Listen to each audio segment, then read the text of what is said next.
банкке депозитке ақша салу халал ма? Олжан ханым, қазіргі уақытта банктер жылдық пайыздық мөлшерлемені 20%-ға көтерді. Ақша салып 1 миллион теңге салып, жылдың соңында 1,2 миллион қылып табыс тапсам бола ма деген сұрақ жиі келеді.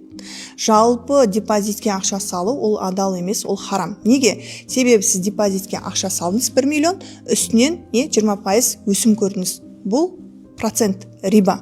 Екіншіден, банк сіздің ақшаңызды алып, басқа адамға үстінен пайыз қосып қарызға берді. Сіз тікелей сол рибаға себепкер боласыз. Үшіншіден, жалпы депозитке ақша салу өте тиімсіз. Жаңағы 20% өсім көрсеткен секілді жылдық бар? Құнсыздану, инфляция бар.